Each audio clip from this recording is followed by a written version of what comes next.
आज्ञा नहीं ले रहा, उससे सलाह नहीं कर रहा। अगर ये भी किया होगा उसने, पर वचन में ऐसा लिखा नहीं। अगर उसने साथी चेलों की सलाह ली होगी तो वचन में लिखा नहीं, पर वो उनसे इसके बारे में वचन कुछ नहीं कह रहा, क्योंकि वो सोचता था कि अगर प्रभु यीशु मसीह मुझे इजाजत दे देगा तो फिर मुझे किसी की इजाजत लेने की जरूरत नहीं। अपने साथी चेलों से कुछ नहीं, उन सबसे ऊपर होके अपने प्रभु से पूछ रहा है। उसको पता था कि अगर प्रभु यीशु मसीह मुझे आज्ञा दे देगा, अगर मैं डूबूंगा या नहीं डूबूंगा तो प्रभु खुद ही जाने। बाइबल में एक दो जगह पर दाऊद ने भी आज्ञा दी। अच्छी बात है, जब आप प्रभु से आज्ञा लेकर आगे बढ़ते हैं तो परमेश्वर की जिम्मेवारी है। जब आप परमेश्वर के सेवकों से आगे लेकर आगे बढ़ते तो परमेश्वर के सेवक आपके साथ खड़े होंगे। फिर परमेश्वर के सेवक आपके साथ प्रार्थना में खड़े। फिर आपके साथ साथ परमेश्वर के सेवक भी प्रभु से कहेंगे कि प्रभु जी, इन्होंने तो आपके सेवक से पूछा। अगर पहला शमूएल 23 अध्याय उसकी पहली और दूसरी आयत में देखें, देखिए दाऊद ने यहोवा परमेश्वर से पूछा, और दाऊद को यह समाचार मिला कि फिलिस्ती लोग कीला नगर से युद्ध कर रहे हैं और खलिहानों को लूट रहे हैं। तब दाऊद ने यहोवा से पूछा कि क्या मैं जाकर फिलिस्तियों को मारूं? दाऊद ने यहोवा से क्या पूछा? क्या मैं जाकर उनको मारूं? तब दाऊद ने यहोवा से पूछा कि क्या मैं जाकर फिलिस्तियों को मारूं? क्या मैं जाकर फिलिस्तियों को मारूं? दाऊद यहोवा से पूछ रहा है। अगर हम दूसरा शमूएल 5 अध्याय उसकी 19 आयत में देखें, वहां पर भी दाऊद यहोवा से पूछ रहा है। अगर आप प्रभु से पूछ करके आगे बढ़ोगे, आपके साथ परमेश्वर खड़ा होगा। तब दाऊद ने यहोवा से पूछा, क्या मैं फिलिस्तियों पर चढ़ाई करूं? देखिए दाऊद फिर यहोवा से पूछ रहा है, क्या मैं फिलिस्तियों पर प्रभु जी चढ़ाई करूं? क्या मैं फिलिस्तियों को मारूं, फिलिस्तियों से युद्ध करूं? देखिए वो परमेश्वर से पूछ रहा है। उसी तरह से यहाँ पर पतरस भी प्रभु से पूछ रहा है। पतरस भी प्रभु से आज्ञा ले रहा है, क्योंकि झील पर चलना, पानी पर चलना कोई छोटी बात नहीं। आप अपने जीवन के कामों को प्रभु के ऊपर डाल सकते हो। हम सभी को अपने जीवन में कुछ भी काम करने से पहले परमेश्वर को पूछना है। आगे बढ़ने से पहले प्रभु को पूछो। आपने घर बनाना है, घर बेचना है, पहले प्रभु को पूछो, क्या प्रभु जी मैं इस घर को बेच दूं, इस घर को खरीद लूं, या मैं इस घर को बना लूं? प्रभु से पूछो। अगर प्रभु आपसे बात नहीं कर रहा तो प्रभु के सेवकों से पूछो। अपने बच्चों का रिश्ता करना है, पहले प्रभु के सेवकों से पूछो। प्रभु के सेवक अगर आपके साथ खड़े हैं तो करो, क्योंकि प्रभु के सेवक अगर आपके साथ खड़े हैं तो समझो प्रभु खड़ा है। और परमेश्वर के सेवक भी जो पवित्र आत्मा की समझ से आगे बढ़ते हैं, क्योंकि समाज में दो तरह के सेवक हैं। एक वो सेवक जो आत्मा के द्वारा नहीं चलते, दूसरे सेवक वो जो आत्मा के द्वारा चलते। जो सेवक आत्मा के द्वारा चलते हैं उनकी सलाह लेकर आगे बढ़ते हैं, क्योंकि वचन लूका 10 अध्याय उसकी 16 आयत में लिखा है, जो तुम्हारी सुनता है वे मेरी सुनता है। इसलिए कोई भी काम करने से पहले सेवकों से पूछो। अपने बच्चों का रिश्ता करना हो, पहले सेवकों से पूछो। बच्चों के विदेश वीजे का अप्लाई करना हो, पहले सेवकों से पूछो। अपने परमेश्वर से पूछो। हो सकता है परमेश्वर आपको सपनों के द्वारा, दर्शनों के द्वारा बताए। अगर आपने व्यापार शुरू करना है, कोई ड्यूटी शुरू करनी है, पहले सेवकों से पूछो। अगर प्रभु के सेवकों से पूछ करके आगे बढ़ोगे, आपके सारे सफर की जिम्मेवारी परमेश्वर की होगी। बढ़ोगे तो आपकी जिम्मेवारी जो है परमेश्वर नहीं है। क्या हम अपने सारे कामों में परमेश्वर को पूछ करके आगे बढ़ते हैं? परमेश्वर के दासों को पूछ करके आगे बढ़ते हैं, पर काफी लोग ऐसा नहीं करते, बल्कि क्या करते हैं, वो आज्ञा को सुनाते हैं कि पास्टर जी हमने तो छलांग लगा दी, हमने तो रिश्ता पक्का कर दिया, हमने तो डेट पक्की कर दी, हमने तो वीजे की फाइल जो है लगा दी, हमने तो घर खरीद लिया, हमने तो टिकट पक्की कर दी, हमने तो फलाना फलाना काम कर दिया। और कई लोग तो मिठाई का डब्बा ही लेकर आते हैं। पास्टर जी तो पता नहीं कैसे बच्चे का रिश्ता पक्का कर दिया। ये पक्की बात है, प्रभु के लोगों नोट करो। अगर आपने सेवकों को पीछे कर दिया, सेवकों को पूछा नहीं, प्रभु को पूछा नहीं, ये पक्की बात है, आपकी शादी में, आपके उस कार्य में परमेश्वर शामिल नहीं है।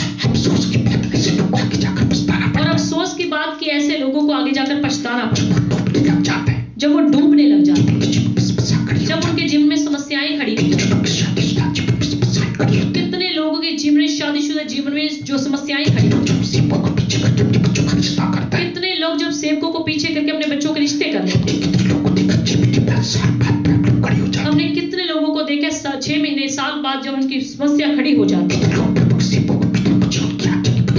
कितने लोग जो है परमेश्वर के सेवकों के बिना आज्ञा लिए, बिना परमेश्वर से पूछे अपने घर को खरीद लेते हैं और उस घर को बाद में बेचना पड़ जाता है। घर में उनका दिल नहीं, क्योंकि भजन संहिता 127 अध्याय उसकी 1 आयत कहता है, यदि घर को यहोवा ना बनाए तो उस घर के बनाने वाले का परिश्रम जो है, मेहनत व्यर्थ होगी। हालेलुया। सो हमें क्या करना है? परमेश्वर की आज्ञा लेकर ही आगे बढ़ना है। जब आप आज्ञा लेकर आगे बढ़ोगे तो परमेश्वर की जिम्मेवारी होगी, परमेश्वर आपको संभालेगा, परमेश्वर आपकी जिम्मेवारी लेगा। अगर आज्ञा लिए बिना आगे बढ़ोगे, परमेश्वर आपकी सुनेगा नहीं।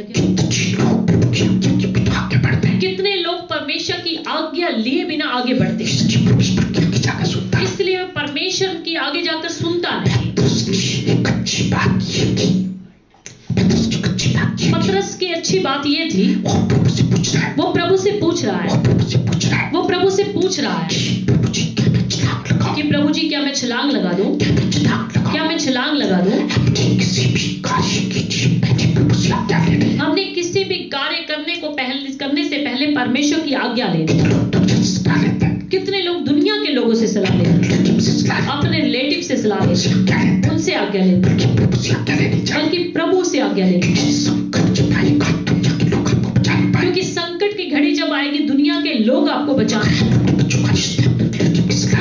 अगर आप अपने बच्चों का रिश्ता जो है रिलेटिव की सलाह लेकर ही आगे, कई कहते हैं कि हमने तो अपने नाना जी की मानी, हमने अपनी नानी की मानी, हमारे फूफड़ जी ने बोला तो हमने कर दिया, हमारे मासी जी ने बोला ये घर खरीदना तो खरीद लिया, हमारे मामू ने बोला तो वीजे की फाइल लगा दी। याद रखना, खुदा ना करे जब कभी उनके ऊपर संकट की घड़ी आए, फिर उन मामू को ही कहना जिनके कहने से आपने वीजे की फाइल लगाई, उस मास्टर जी को कहना जिनके कहने से आपने घर खरीदा। ये पतरस की बड़ी अच्छी बात, बेशक उसने जल्दबाजी में सवाल तो कर दिया, पर वो प्रभु से आज्ञा ले रहा है। प्रभु को क्या कह रहा है? अगर प्रभु तू ही है तो मुझे पानी पर चलकर आने की आज्ञा दे। क्योंकि उसको पता था कि अगर प्रभु मुझे आज्ञा दे, ये पानी, ये झील मेरा कुछ नहीं बिगाड़ पाएगा, ये हवा मेरा कुछ नहीं बिगाड़ पाएगी। पर उसने आज्ञा ली। जब उसने आज्ञा ली तो प्रभु ने उसे क्या कहा? उसने कहा आ। देखिए प्रभु ने उसे क्या कहा? आ जा। प्रभु समझदार सच्ची सरकार है। प्रभु ने उसको कोई सवाल नहीं, प्रभु उसको सवाल कर सकते थे, बता भाई तू पानी पर अगर चलकर आएगा तो तुझे क्या मिलेगा, तू पानी पर किस चलना चाहे? प्रभु उससे पूछ तो सकते थे, प्रभु पूछ सकते थे बाकी चेले तो कुछ कुछ नहीं कह रहे, तेरे को क्या पड़ी है पानी पर चलने की। प्रभु ने कुछ नहीं कहा, प्रभु समझदार। प्रभु ने कहा कि कोई बात नहीं, ये कहता है तो मैं इसको चलाता हूँ। इसकी जो विश्वास की कमजोरी है कैसे सीखेगा। देखिए प्रभु ने उसको कह दिया आ जा। तब पतरस नाव पर से उतरकर यीशु के पास जाने को पानी पर चलने लगा। कई बार जब अपने जीवनों में जिद्दबाजी करते हो, कोई भी काम जो है जिद्दबाजी से कर बैठते हो, प्रभु के सेवकों ने मना किया, प्रभु ने मना किया, फिर भी रिश्ता अपने पक्का कर, फिर भी शादी कर, फिर भी घर खरीद लिया, फिर भी बच्चे को विदेश भेज दिया। प्रभु की आज्ञा के बिना भी आप कुछ काम तो कर सकते हैं, पर उसमें आगे जाकर आपको पछताना पड़ेगा। अब पतरस को प्रभु ने कह तो दिया कि आ जा, और लिखा है पतरस पानी पर चलने भी लग गया। क्या कोई बिना परमेश्वर की आज्ञा लिए बिना पानी पर चल सकता है? जब परमेश्वर खुद चाहे तो कोई भी कार्य जो है असंभव नहीं। अगर हम यिर्मयाह 32 अध्याय की 26 आयत में पढ़ें, देखिए उसमें क्या लिखा है। तब यहोवा का यह वचन यिर्मयाह के पास पहुंचा, मैं तो सब प्राणियों का परमेश्वर यहोवा हूं, क्या मेरे लिए कोई भी काम कठिन है? देखिए परमेश्वर क्या कहता है, क्या मेरे लिए कोई कार्य कठिन है? ये सारी चीजें मेरी तो बनाई है, सूरज, तारे, चंद्रमा, ये सारी पृथ्वी, ये समुद्र मेरे ही तो अधिकार में है। देखिए प्रभु के लिए कोई कार्य असंभव नहीं। प्रभु ने जो पतरस को कह दिया कि आ जा, वो पानी पर चलने तो लग गया।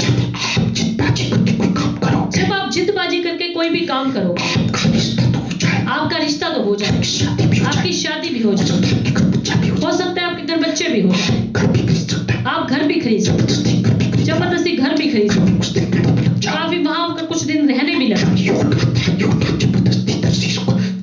योना जो था जबरदस्ती परमेश्वर की आज्ञा के बिना तर्शीश को चल रहा, परमेश्वर ने उसको कहा नीनवे को जा, और वो जबरदस्ती तर्शीश को जाने लगा।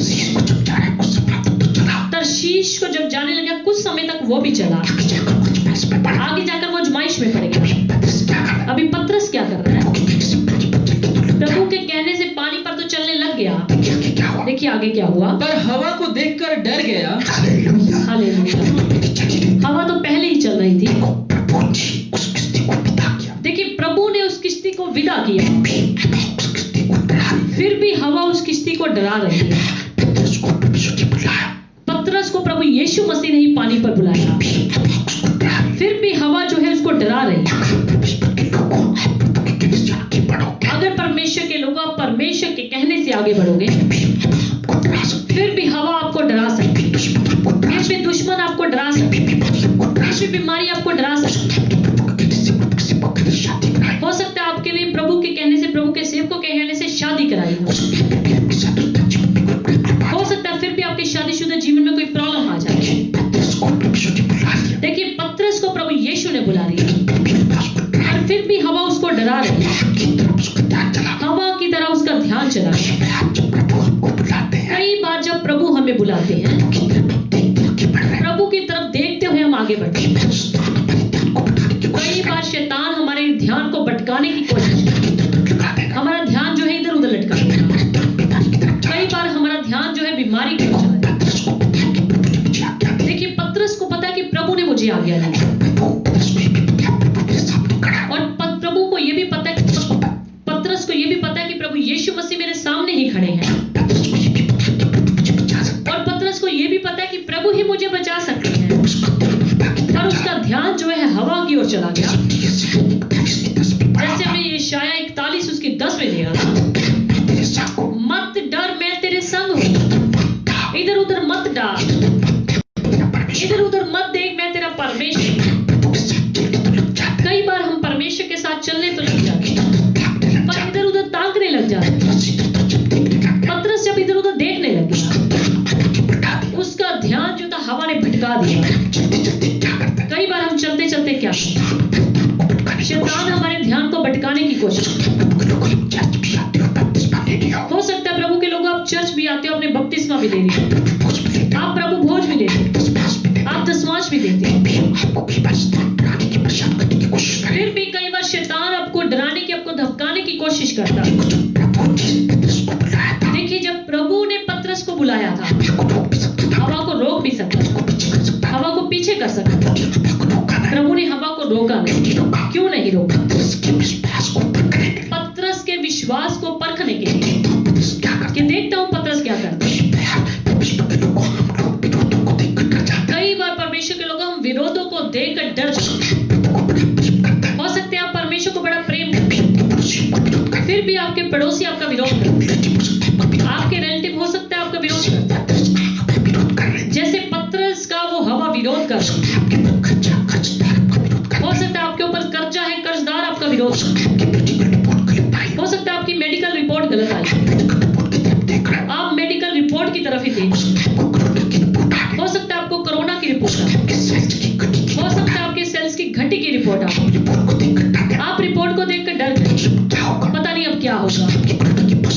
हो सकता है आपकी कोरोना की पॉजिटिव रिपोर्ट, हो सकता है आप उस पॉजिटिव रिपोर्ट को देखकर डर जाओ, आपको लगता है पता नहीं अब क्या होगा। हो सकता है किसी ने आपके ऊपर पुलिस केस कर दिया, किसी ने आपके ऊपर कोर्ट केस कर दिया, आप उसको देखकर डर गए। पतरस भी डर गया, पतरस पर एक बात को भूल गया कि जिस परमेश्वर ने मुझे बुलाया वो तो मेरे सामने ही है, क्या वो मुझे डूबने दे देगा? क्या वो इस हवा को इजाजत दे देगा कि मुझे वो डुबो दे? कई बार हम भी बीमारियों को, दुखों देखकर डर जाते हैं। कई बार लोग हमारी निंदा करते हैं, उसको देखकर हम डर जाते हैं। पर एक बात हम भूल जाते हैं, पतरस की तरह एक बात भूल जाते हैं कि जिस प्रभु ने मुझे चुना, जिस परमेश्वर ने मुझे अपने साथ जोड़ा, जिस परमेश्वर ने मुझे चर्च के साथ जोड़ा, जिस परमेश्वर ने मुझे अपनी संगत में बुलाया, क्या वो मुझे डूबने दे देगा? क्या वो मुझे बीमारी में मरने दे देगा? क्या वो मुझे कोरोना की पॉजिटिव रिपोर्ट आने में मरने दे देगा? क्या वो मेरे सेल्स की घटी होकर मुझे मरने दे देगा? अपने ध्यान को कोरोना की रिपोर्ट की ओर मत लगाओ। अगर परमेश्वर के लोगों, परमेश्वर ने आपको बुलाया, परमेश्वर ने आपको चुना, कोरोना आपका कुछ नहीं बिगाड़, कोई भी बीमारी आपका कुछ नहीं बिगाड़ पाएगी, कोई भी दुश्मन विरोधी आपका कुछ नहीं बिगाड़। एक बात याद रखिए, परमेश्वर आपके सामने खड़ा है। पतरस भूल गया कि परमेश्वर प्रभु यीशु मेरे सामने खड़ा है। पतरस ये बात भूल गया कि प्रभु से ही मैंने आज्ञा ली। अगर आप प्रभु की आज्ञा लेकर विदेश जाते हो, दुष्ट की कोई शक्ति से मत डरिए। अगर प्रभु के सेवकों की आज्ञा से आपने वीजा की फाइल लगाई, आपका बच्चा विदेश में, किसी भी बात से मत डरिए। अगर आपने प्रभु के सेवकों की आज्ञा लेकर बच्चे का रिश्ता पक्का किया, किसी भी समस्या से मत डरिए। जैसे नीति वचन 24 अध्याय उसकी 10 आयत में लिखा है, देखिए प्रभु का दास सुलेमान राजा क्या कहता है। यदि तू विपत्ति के समय साहस छोड़ दे तो तेरी शक्ति बहुत कम है। अगर तू विपत्ति के समय अपना साहस छोड़ दे तो समय तेरी शक्ति बहुत कम। परमेश्वर के लोगों, अगर परमेश्वर आपके सामने, परमेश्वर के सेवक आपके सामने, आपने परमेश्वर के सेवकों से इजाजत दी, आपने प्रभु से इजाजत दी, आपको विपत्ति आ सकती है, परेशानी आ सकती है, तकलीफ आ सकती है, बीमारी आ सकती है। पतरस को जैसे वो हवा रोक रही, उसकी तरफ ध्यान मत लगाओ, बीमारी की तरफ ध्यान जो मत लगाओ, वो आपको कुछ नहीं बिगाड़ेगा। हमने हवा की ओर नहीं देखा। अब आप किसकी तरफ देखते? आज आप किसकी ओर देखकर डरते हैं? क्या मेडिकल रिपोर्ट की ओर देखकर डरते हैं? क्या दुनिया की ओर देखकर डरते हैं? अगर आपका पड़ोसी बहुत भयंकर है, उसको देखकर मत डरो। डर का मतलब आपके अंदर सिद्ध प्रेम नहीं। अगर आपके अंदर सिद्ध प्रेम नहीं होगा, आपके अंदर डर हो जाएगा। कितने लोगों के अंदर सिद्ध प्रेम तो होता है। अगर हम पहला यूहन्ना 4 अध्याय 18 आयत पढ़े। प्रेम में भय नहीं होता, प्रेम में भय नहीं होता, जो सच्चा प्रेम करते हैं। वरन सिद्ध प्रेम भय को दूर कर देता है। अगर प्रभु के साथ हमारा सिद्ध प्रेम है, सिद्ध प्रेम जो है डर को खत्म कर देता है। क्योंकि पतरस प्रभु से प्रेम तो करता था पर फिर भी डरता था। अपनी मेडिकल रिपोर्ट को देखकर डरना नहीं। कितनी भी बीमारियां कोई भी ऐसी क्यों ना हो, जो अगर आप प्रभु की आज्ञा लेकर आगे बढ़ रहे हो, आप चिंता मत करो, किसी भी बात की चिंता मत कीजिए। ये कोरोना की बीमारी 102 साल के बाद, ऐसी महामारी जो अभी दुनिया में आई है 102 साल के बाद आई। और अभी आप एक बात को सोचिए, अभी 2 साल भी नहीं गुजरा कर, हो सकता है अभी 2-3 महीने भी ना गुजरे, कोई और बीमारी आ जाए। और अगर आप प्रभु की मर्जी से आगे बढ़ो, किसी भी बीमारी से मत डरिए। आपके खिलाफ कितनी भी मेडिकल रिपोर्ट खराब क्यों ना जाए, उससे मत डरिए। परमेश्वर आपके साथ है। पतरस को प्रभु ने बुलाया पर फिर भी वो डर गया। आगे बढ़िए। जब डूबने लगा तो चिल्लाकर कहा, हे प्रभु मुझे बचा। देखिए पतरस को ऐसे लगा हवा में मैं डूब रहा हूं। एक बात सोचिए, जिसको प्रभु ने बुलाया, जिसके सामने प्रभु खड़ा हो, क्या वो उसको झील डुबो सकती है? क्या समुद्र की लहरें उसको डुबो सकती है? बिल्कुल नहीं डुबो सकती। पर पतरस को ऐसा लगा, पर ये मुझे डुबो रही है। पतरस को ऐसा लगा कि ये मुझे डुबो रही है। हालेलुया। पतरस को लगा ये चीज मुझे डुबो रही है। पतरस को ऐसा लगा कि ये चीजें मुझे डुबो रही हैं, जबकि वो चीजें उसको डुबो नहीं सकती थी, पर उसके विश्वास में घटी थी। कई बार हमारे विश्वास में भी घटी होती है। हमें ऐसा लगता है जबकि हम डूब जाएंगे। पर एक बात याद रखिए, परमेश्वर आपको डूबने नहीं देगा। परमेश्वर के बच्चों, अगर आप परमेश्वर की मर्जी से आगे बढ़ते हैं, अगर आपने परमेश्वर की आज्ञा लेकर बच्चों का रिश्ता किया, उस रिश्ते को प्रभु कभी टूटने नहीं देगा। जैसे मत्ती की किताब में 19 अध्याय में लिखा है, जिसको परमेश्वर ने जोड़ा उसको इंसान अनदेखा करे। अगर आपने प्रभु की आज्ञा लेकर घर खरीदा, उस घर में प्रभु की आशीष है। अगर आपने प्रभु की आज्ञा लेकर बच्चों को रिश्ता किया है, विदेश भेजा है, उस बच्चे के काम पर, उसकी ड्यूटी पर परमेश्वर की आशीष है। अगर आपने परमेश्वर की सेवकों की आज्ञा लेकर कोई काम किया, परमेश्वर समझिए आपके बीच में है, तो पतरस को कैसा लगा? हे प्रभु मुझे बचा। पतरस को लगा जैसे मैं डूब रहा हूं। पतरस क्या कह रहा है? हे प्रभु मुझे बचा। ये पतरस की अच्छी बात है। क्या अच्छी बात है? वो किसको पुकार रहा है? अपने साथियों को नहीं पुकार, जो उसकी किश्ती में चेले थे, उनको नहीं पुकार कि मुझे बचाओ, यूहन्ना मुझे बचाओ, लूका मुझे बचाओ, मरकुस मुझे बचाओ। उनको नहीं पुकारा। उनको उसको पता था कि मैंने इनसे पूछा नहीं। जब इनसे मैंने पूछा ही नहीं तो मेरी सहायता क्या करेंगे? और ये इतना बड़ा काम है, चेले मुझे बचा भी नहीं सकते। तो वो किसको पुकार रहा है? प्रभु को पुकार। योना भी जब मगरमच्छ के पेट में चला गया, वो भी परमेश्वर को पुकार। जब पतरस को लगा कि मैं डूब रहा हूं, वो किसको पुकार? प्रभु को पुकार। इस घड़ी में उसको पता था कि प्रभु ही मुझे बचा सकता। और संकट की घड़ी में परमेश्वर के लोगों, आपको प्रभु को ही पुकारना चाहिए। अगर भजन संहिता 50 अध्याय उसकी 15 आयत में हम देखिए, दाऊद राजा क्या कहता है? और संकट के दिन मुझे पुकार, मैं तुझे छुड़ाऊंगा। देखिए प्रभु का सेवक क्या कहता है? परमेश्वर क्या कहता है? संकट के दिन मुझे पुकार, मैं तुझे छुड़ाऊंगा। परमेश्वर के लोगों का, अगर परमेश्वर की मर्जी से आगे बढ़ो, आपके जीवन में संकट तो आ सकता है। आप चाहे कितने भी धर्मी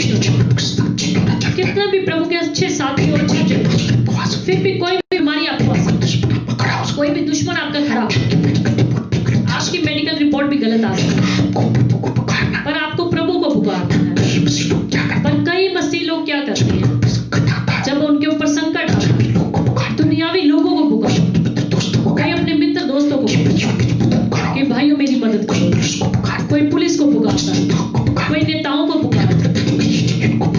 मेरे कहने का मतलब ये नहीं कि उनको मत पुकारो,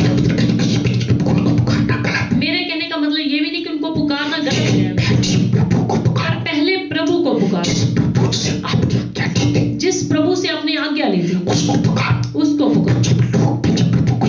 पर जब लोग पहले प्रभु को याद नहीं, अपनी मर्जी से ही चिराग लगा, अपनी मर्जी से काम कर, अपनी मर्जी से रिश्ता कर, वही प्रभु को पुकारो, क्योंकि उनको पता है पहले हमने प्रभु को पूछा नहीं। अगर आप प्रभु को पुकारेंगे तो प्रभु हमारी क्या सहायता। तो पतरस ने प्रभु को पुकारा कि हे प्रभु मुझे बचा। देखिए प्रभु ने क्या कहा, यीशु ने तुरंत हाथ बढ़ाकर उसे थाम लिया। देखिए यीशु, पतरस ने जो है किसी को कुछ नहीं पूछा, प्रभु और प्रभु यीशु मसीह ने पतरस को कोई सवाल नहीं किया। प्रभु यीशु चाहते तो पतरस को बोल सकते थे कि देखा, मजा ले लिया, झील में चल के देख लिया, बाकियों ने कुछ नहीं पूछा था, तुझे ही ज्यादा पड़ी, तुझे मिल गई शील्ड, तुझे मिल गया मुकुट, झील में चलने का मजा ले लिया, क्या मिला तुझे। प्रभु उसको कुछ तो कह सकते, प्रभु उसको डांट भी सकते, प्रभु ने कुछ नहीं कहा। प्रभु बड़े समझदार, प्रभु ने एकदम क्या किया, तुरंत अपना हाथ बढ़ाया और उसको बचा लिया, क्षमा दिया। यानी कि पतरस को जैसे लग रहा था कि मैं डूब रहा, प्रभु ने उसको कुछ नहीं कहा, एकदम अपना हाथ बढ़ाया और उसको खींच लिया, थाम लिया। एक बात देखिए, क्या प्रभु के सामने वो लहरें जो थी पतरस को डुबो सकती थी? क्या प्रभु पतरस को अपने सामने डूबने दे सकता था? और जिस प्रभु ने पतरस को खुद ही बुलाया था, क्या प्रभु उस पतरस को डूबने दे सकता था? बिल्कुल नहीं दे सकता। अगर परमेश्वर के लोगों, परमेश्वर ने आपको बुलाया, अगर आप किसी स्वार्थ में चर्च में आते, अगर आप किसी स्वार्थ में प्रभु के साथ नाता रखते, हो सकता है एक दिन प्रभु आपकी ना, अगर आप बिना किसी स्वार्थ से प्रभु के साथ प्रेम करते, अगर आप बिना किसी स्वार्थ के साथ प्रभु के साथ साथ चलते, अगर आप बिना किसी स्वार्थ के प्रभु के घर में आते, अगर आप सच में प्रभु के साथ प्रेम करते हो, सचमुच प्रभु के साथ चलते, अगर आप प्रभु की आज्ञा लेकर आगे बढ़ेंगे, तो कोई भी हवा ऐसी नहीं जो आपको डुबो सके, कोई भी बीमारी ऐसी नहीं जो आपको मार कर सके, मार सके। ये कोरोना, क्या कोरोना से खतरनाक बीमारियां भी आ सकती है, कोई भी खतरनाक बीमारी आपका कुछ नहीं बिगाड़ने पाएगी। क्या प्रभु जो आपको चुनता है, जो आपको बुलाता है, आपका नाश करने के लिए आपको चुनता है? क्या जो प्रभु आपके बच्चों का रिश्ता करवाता है, आपके बच्चों को अलग करने के लिए कह सकता है? बिल्कुल नहीं। प्रभु अपनी आंखों के सामने पतरस को कैसे डूबने दे सकता है? जब आप परमेश्वर की आज्ञा से आगे बढ़ोगे,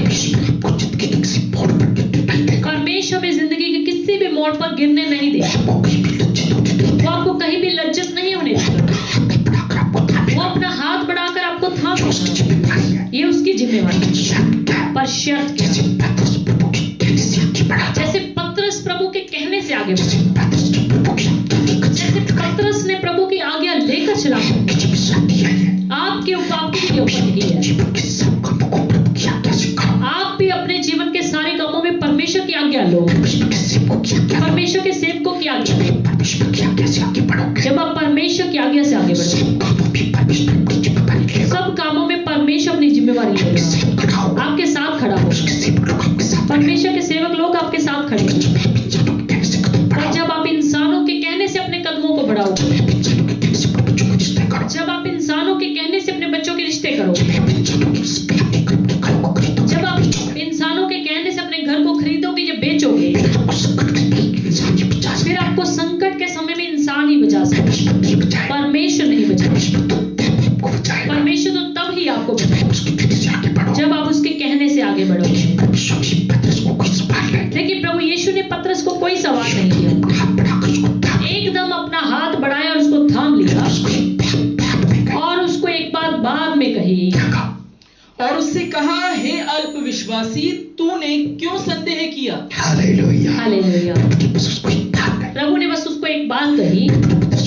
प्रभु ने पतरस को क्या कहा? तू कितना विश्वास में कमजोर है, तू कितना शक किया, क्या तुझे विश्वास नहीं कि जिसने तुझे पानी पर चलने की आज्ञा दी वो तुझे डूबने दे सकता है? क्या ये झील तुझे डुबो सकती है? क्या तू मुझे भूल गया कि मैं तेरे सामने खड़ा हूं? क्या तुझे विश्वास नहीं कि मैं कौन हूं? क्या तूने मेरे साथ रहते रहते बहरों को सुनते हुए नहीं देखा?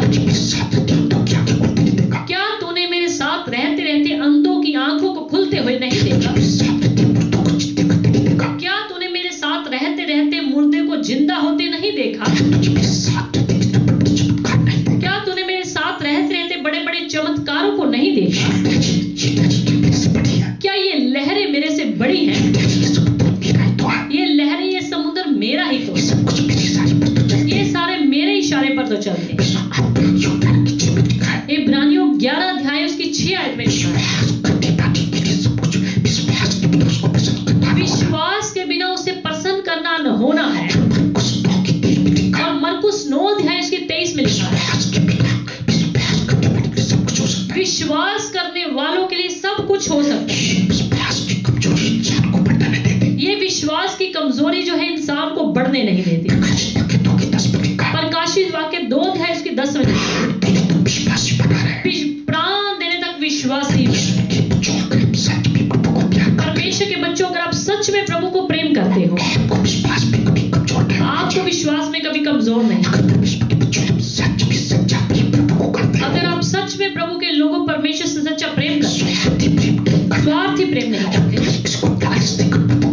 और ना ही किसी को लालच में लाकर प्रभु के पास, क्योंकि जो लालच में प्रभु के पास आए वो एक दिन पीछे हट जाएगा। अगर आप सच में प्रभु को प्रेम करते हैं, सच में प्रभु के सेवकों से प्रेम करते हैं, अगर आप सच में प्रभु के वचनों पर चलते हैं, अगर आप सच में प्रभु की आज्ञा से सारे कामों को प्रभु पे डाल दो, जैसे कि भजन संहिता 55 अध्याय उसकी 22 अपना बोझ यहोवा पर डाल, क्योंकि इसमें लिखा बोझ तो आ सकता है पर उस बोझ को प्रभु के ऊपर डाल। पहला पतरस 5:7 में क्या लिखा? अपनी सारी चिंता उस पर डाल, फिर उसको तुम्हारा ध्यान। अगर आप सच में प्रभु की आज्ञा लेकर आगे बढ़ते हैं,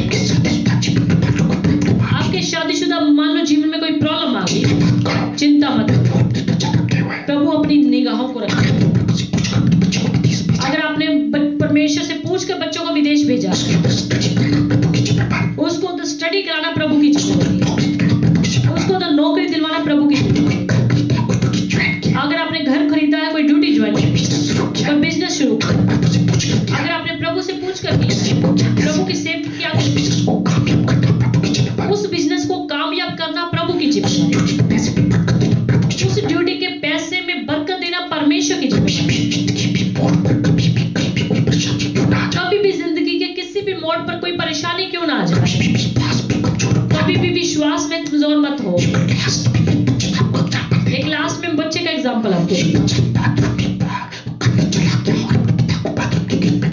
एक बच्चा बाथरूम के अंदर चला गया और अपने पिता को बाथरूम के बाहर खड़ा करके चला गया कि पापा आप दरवाजे पर ही खड़े रहना। पापा ने लाइट जगा दी, बच्चा अंदर बाथरूम में चला गया। जब बच्चा अंदर बाथरूम में था, अचानक लाइट चली गई।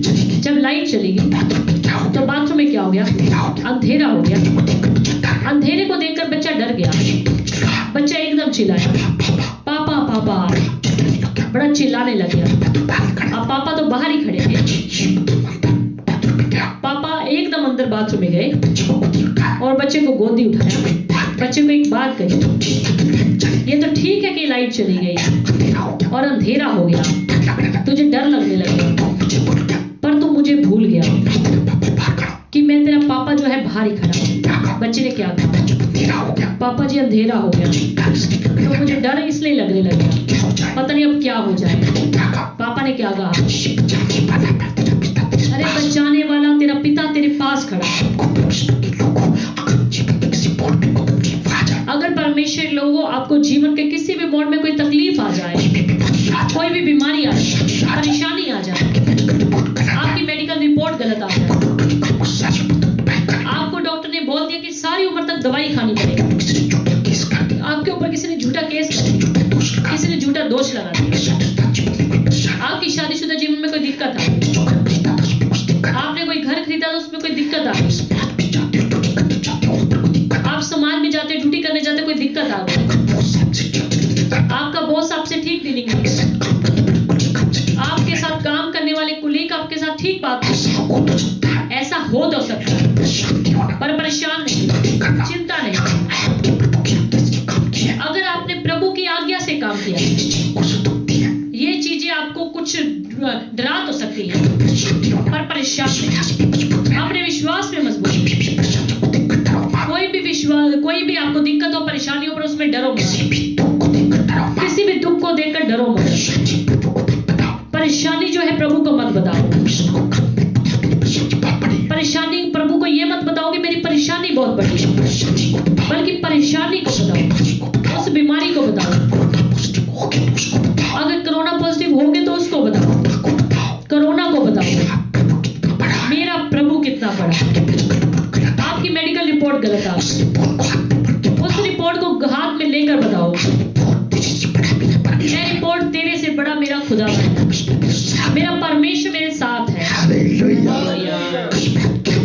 कई बार क्या देखा जाता है, कुछ लोग परमेश्वर से प्रेम तो बहुत करते हैं, पर वो विरोधियों को देखकर डर जाते हैं, विरोध को देखकर डर जाते हैं, बीमारियों को देखकर डर जाते हैं, परेशानियों को देखकर डर जाते हैं। एक बात वो भूल जाते कि प्रभु ने मुझको चुना, प्रभु मुझको चर्च लेकर आया, प्रभु ने मुझे कहा तभी मैंने भक्ति की, प्रभु के कहने से मैं प्रभु भूलता, प्रभु के कहने से मैं प्रार्थना करता, प्रभु के कहने से मैं वचन पढ़ता, प्रभु के कहने से मैंने बच्चों का रिश्ता किया, प्रभु के कहने से मैंने ड्यूटी ज्वाइन करी। फिर क्या चिंता, आपको चिंता नहीं। और अगर आप अपनी मर्जी से कदमों को बढ़ाओ, अपनी मर्जी से आगे बढ़ो, फिर आपकी जिम्मेवारी, जिसकी सलाह से आप उसी की जिम्मेवारी। याद रखिए, परमेश्वर ने आपको चुना है।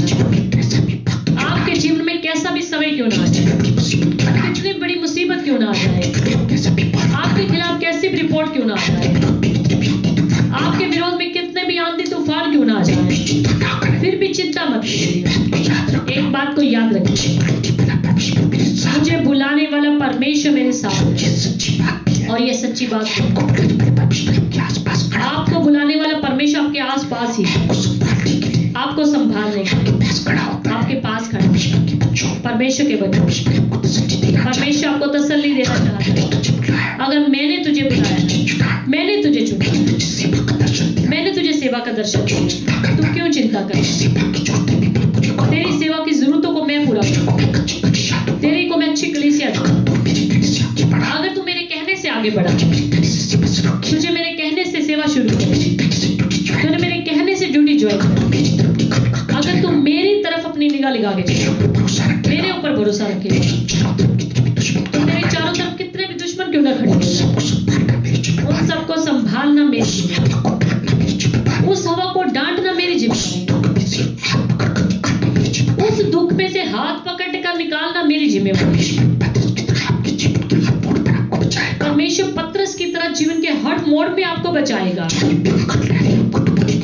भयंकर लहरें आपको डुबोने की कोशिश करें, परमेश्वर कभी भी उन लहरों को इजाजत नहीं देगा कि वो आपको डुबो दे। उन समस्याओं को, उन बीमारियों को कभी इजाजत नहीं देगा कि वो आपको डुबो दे। परमेश्वर कोरोना को कभी इजाजत नहीं देगा कि वो आपकी जिंदगी को डुबो दे। आपकी जिंदगी में कैसी भी परिस्थितियां क्यों ना हो, रखना उसके वायदे, याद रखना उसका वचन, याद रखना उसकी प्रतिज्ञा, याद रखना उसकी की गई सेवा, याद रखना उसके घर में साफ किए गए बर्तन, याद रखना उसके घर में झाड़ू लगाना, याद रखना उसके सेवकों की बात, याद रखना उसके सेवकों की भविष्यवाणी, याद रखना उसके कि उसने मुझे बोला। मैं किसी इंसान के कहने से प्रभु के साथ नहीं चला। आप अपने जीवन के सारे कार्यों को प्रभु की आज्ञा से किया, प्रभु की सेवकों की आज्ञा से किया। अपने जीवनों में प्रभु के वचनों को आगे लेकर चला करो। प्रभु के सेवकों को सब कामों में शामिल किया, जैसे गलतियों 6:6 में अपने जीवन के सब अच्छे कामों में अपने सिखाने वालों को भागी करो। जब आप सिखाने वालों को भागी करो, आपके जीवन के किसी भी मोड़ में परमेश्वर आपको डूबने नहीं देगा। अगर आप प्रभु के कहने से कदमों को, प्रभु के कहने से अपने कदमों को आगे बढ़ाओगे, ये परमेश्वर की जिम्मेवारी है आपके जीवन को संभालने की, आपके जीवन के कामों को करने की। आज्ञा से आगे बढ़ो, उसकी आज्ञा से आगे बढ़ो, उससे आज्ञा लेकर आगे बढ़ो।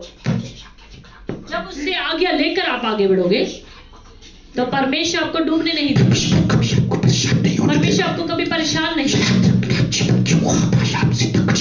याद रखना, जीवन की वो हवाएं आपके परमेश्वर से बड़ी नहीं। याद रखिए, वो समुद्र की लहरें आपके परमेश्वर से बड़ी नहीं। याद रखिए, वो बीमारियां परमेश्वर से बड़ी नहीं। दुनिया की कोई भी बीमारी कोरोना या कोरोना से बड़ी आपके परमेश्वर से बड़ी नहीं, आपके परमेश्वर से बड़ी। जिस परमेश्वर ने आपको बुलाया, जिस परमेश्वर ने आपको चुना, उस परमेश्वर से कोई भी समस्या जो है, अभी अपनी आंखों को बंद करके अपने परमेश्वर से कह दो, परमेश्वर मैंने कितने कामों में तेरी इच्छा पूरी नहीं करी, कितने अपने कामों में तेरी आज्ञा को तोड़ा, कितने अपने कामों में तेरी मर्जी के बिना अपने कदमों को बढ़ाया है, कितने ऐसे कामों में मैंने अपनी मर्जी को ही छोड़ा। इसलिए शायद मेरे कामों में प्रभु जी आशीष नहीं, इसलिए प्रभु जी शायद मेरे बिजनेस, मेरे कारोबार में आशीष नहीं, इसलिए प्रभु जी मेरे शायद बच्चे के जीवन में, इसलिए शादीशुदा जीवन में आशीष नहीं। प्रभु जी मेरे कितने कामों में तेरे सेवकों की सलाह नहीं, कितने कामों में तेरे सेवकों की सलाह नहीं, कितने कामों में तेरे सेवकों से पूछा, कितने ऐसे कामों में तेरे सेवकों ने मुझे मना किया था, मैं अपनी मर्जी से छलांग लगाई। इसलिए प्रभु जी आज मैं दुख उठा रहा हूं, इसलिए प्रभु जी आज मैं परेशानी उठा रहा हूं, मुझे क्षमा कर दो। आज से प्रभु जी मैं प्रॉमिस कर रहा हूं, तेरी इच्छा के मुताबिक आगे बढ़ूंगा, तुझसे आज्ञा लेकर आगे बढ़ूंगा, जो तू कुछ तू कहेगा वही, तेरे सेवकों की आज्ञा से आगे बढ़ूंगा। तेरे सेवक अगर यस कहेंगे तो यस करेंगे, अगर नो करेंगे तो नो करेंगे। तेरे वचन की आज्ञा लेकर आगे बढ़ेंगे। अगर तेरा वचन मुझे करने की आज्ञा देगा तो मैं उस काम को करूंगा। अगर तेरा वचन मुझे काम करने की आज्ञा नहीं देगा तो उस काम को मैं नहीं करूंगा, क्योंकि प्रभु जी जब मैं तेरी मर्जी से आगे बढ़ूंगा, जब प्रभु जी मैं अपनी ही मर्जी से आगे बढ़ूंगा तो उसकी जिम्मेवारी मेरी, और जब मैं तेरी आज्ञा से आगे बढ़ूंगा, तेरे सेवकों की आज्ञा से आगे, फिर आपकी जिम्मेवारी, फिर आप मेरे साथ खड़े। जैसे अपने पतरस को हाथ बढ़ाकर थाम लिया, उस तरीके से प्रभु जी मुझे क्षमा कर, मेरे हाथ को पकड़ लो प्रभु। हालेलुया। आपकी कोई भी तकलीफ क्यों ना हो, उस बीमारी पे अपना हाथ रख दे। प्रभु के सेवक आपके लिए अंतिम प्रार्थना करें। खुदावंद आपके बच्चों ने बड़े विश्वास और बड़ी श्रद्धा के साथ आपके बच्चों को सुना। बेशक पिता परमेश्वर हमने उनको नहीं देखा, पर आपने उनको देखा है।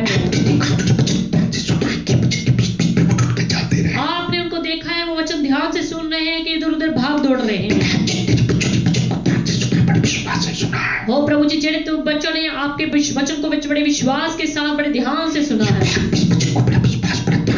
या बाद में इस वचन को ध्यान से बड़े विश्वास से सुना, उनको 100 गुना 1000 गुना करके आशीष दे। जिन तेरे लोगों ने आज सच्ची तौबा करी है, आज जिन तेरे लोगों ने ये कबूल किया हम तेरे वचनों को लेकर आगे बढ़ेंगे प्रभु, तेरी आज्ञा से चलेंगे प्रभु, तेरी आज्ञा के बिना आज तक हम चलते रहे प्रभु, तेरे सेवकों की आज्ञा लिए बिना आगे चलते रहे प्रभु। जिन तेरे लोगों ने आज तौबा की, आगे से प्रभु जी तेरी आज्ञा लेकर आगे चलने का और प्रभु जी तेरे दास होने के नाते दुआ कर, उनको एक बार क्षमा कर दो प्रभु। अगर उनको कोई तकलीफ है, कोई परेशानी है, यीशु मसीह के सामर्थी नाम में उनकी तकलीफ दूर कर दो, यीशु मसीह के नाम में उनकी बीमारी दूर कर दो। अगर किसी की शादीशुदा जीवन में गड़बड़ है प्रभु, उन्होंने शादीशुदा जीवन की शुरुआत आपकी आज्ञा से लिया बिना करी थी, अगर हम तौबा करते हैं, पश्चाताप करते हैं, उनको एक बार क्षमा कर दो, उनके शादीशुदा जीवन में एक बार आशीष दो। अगर कोई अपनी गलती मानता है तो उसे क्षमा कर दो और उनको ऐसा फजल बख्शो ताकि सब कामों में तुझे आके लेकर आवे। सबकी बीमारियां परेशानी खुदा यीशु के नाम में जाती रहे। जितने भी लोग बाद में इस वचनों को सुनते सबको बढ़ा देना, एक एक जन के लिए ये वचन बड़ी आशीष लेकर, एक एक शब्द उनके लिए चंगाई लेकर, एक एक शब्द उनके लिए उद्धार लेकर आ रहा है। सबको बड़ी आशीष, बड़ी बरकत। तो अपने नाम के लिए से जितनी भी हमारे साथ जुड़ी सबको आशीषित करो प्रभु। अगर कोई इनमें से बीमार है तो खुदा यीशु के नाम में चंगा हो, परेशान लोग खुदा यीशु के नाम में आशीष करो। धन्यवाद प्रभु जी, अपने दीपक बंगा भाई को पहले से चंगा किया। धन्यवाद प्रभु जी, अपने भाई सुनील को पहले से चंगा किया। धन्यवाद प्रभु जी, भाई हर्ष को पहले से चंगा किया। धन्यवाद प्रभु, आंटी किशनी को पहले से चंगा किया।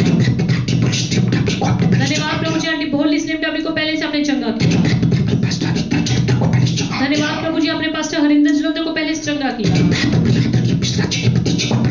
धन्यवाद आदरणीय मिश्रा जी भतीजे को पहले से आपने चंगा किया।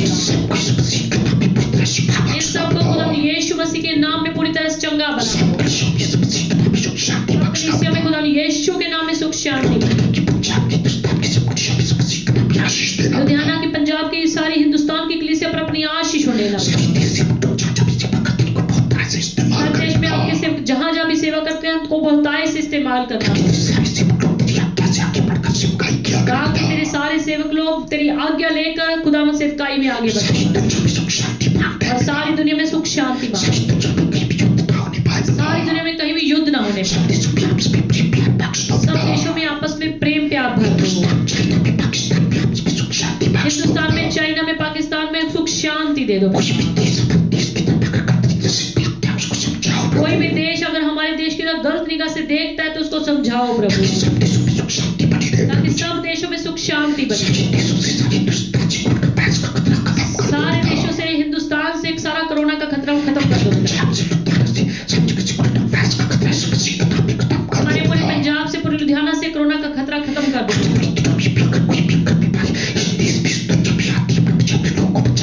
अगर आने वाले दिनों में कोई भी बीमारी, कोई भी तकलीफ, कोई भी ऐसी महामारी इस दुनिया में आती है, अपने लोगों को बचा कर रखना पड़ेगा।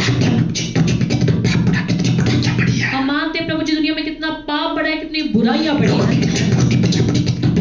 लोगों में कितनी मूर्ति पूजा बढ़ी, कितना व्यभिचार बढ़ा, लोगों में कितना घमंड बढ़ा, कितना स्वार्थ बढ़ा। कितने दुनिया के लोग आपको पूछते नहीं, आपको याद नहीं, इसलिए परमेश्वर आपका गुस्सा, इसलिए आपको जमीन पर इंसान जो है बोझ लगने लग जाता है। इसलिए परमेश्वर आपको इंसान जो है जमीन पर बोझ, फिर भी ये दुनिया, ये देश, ये प्रजा आपकी है प्रभु जी। और प्रभु जी अपने लोगों को सब प्रकार की बीमारियों से बचा के रखें। करते आने वाले दिनों में ऐसी कोई भयंकर बीमारी ना आने पाए प्रभु। अगर पिता परमेश्वर कोई भी भयंकर बीमारी इस दुनिया में, इस देश में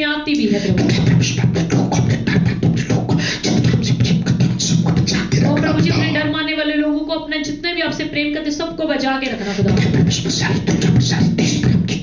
सारी दुनिया पर, सारे देशों पर, सारे संसार पर आपकी कृपा मांगते हैं। हमारे देश के प्रधानमंत्री, राष्ट्रीय मंत्री, सारे मंत्रियों पर आपकी कृपा मांगते हैं।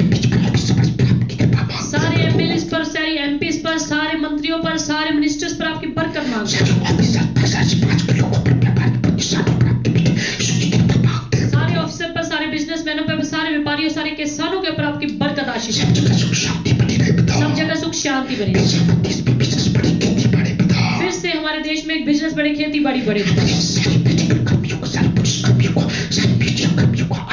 सारे हमारे मेडिकल कर्मचारियों को खुदावन, सारे पुलिस कर्मचारियों को, सारे मीडिया कर्मियों को, सारे सफाई कर्मचारियों को आशीष दो पिता, जो इतने रिस्क में ड्यूटी करते हैं। हमारे एसपीटी की सारी ब्रॉडकास्टिंग टीम को, मीडिया टीम को भी आशीष दो पिता। ओ पिता परमेश्वर, जल्दी आने वाले दिनों में फजल दो ताकि धार्मिक स्थान सारे आपकी चर्चेस खोल जाए प्रभु। तेरे लोग फिर से मिलकर तेरी महिमा करते हैं।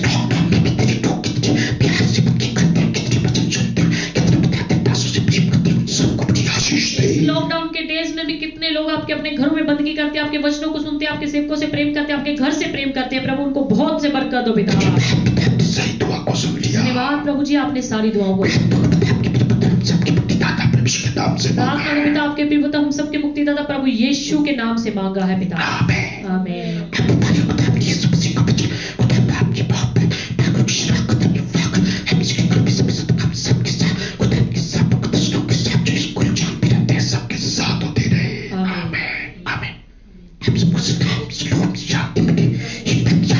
एक बात याद रखें, आज जैसे कि महीने का पहला संडे है, प्रभु भोज का संडे है, जैसे कि हमने कल प्रेटावर की कलीसिया को प्रभु भोज का संदेश भेजा था। जिन लोगों ने अपने घरों में प्रभु भोज का मटेरियल तैयार करके रखा है, उन सभी के लिए भी प्रार्थना करेंगे। अगर कोई प्रभु प्रेटावर में प्रभु भोज लेने के लिए आया है, उन सब के लिए हम प्रार्थना। जब प्रार्थना कर देते हैं उसके बाद आप प्रभु भोज को ग्रहण करते हैं। खुदावन, तेरे लोग जैसे हर महीने पहले संडे को प्रभु भोज लेते थे, जितने भी तेरे लोगों ने लॉकडाउन की वजह से अपने घरों में ही प्रभु भोज का मटेरियल तैयार किया है, जिन्होंने अपने हाथों में रोटी पकड़ रखी है तेरी देह के तौर पर, या ब्रेड पकड़ रखा है, या लहू के तौर पर दाखरस या शरबत पकड़ रखा है, सारी खाने पीने की चीजों को प्रभु भोज के तौर पे मसा कर दो, ताकि वो मटेरियल आपका देह, आपका लहू बने, ताकि जब तेरे लोग तेरी देह समझकर, तेरे लहू समझकर उसको ग्रहण करें, उन सबको खुदा यीशु के नाम में बरकत हो। जब तेरे लोग तेरे वचनों को पूरा करें, उनको अपने वचनों पर खड़ा रहने का फजल।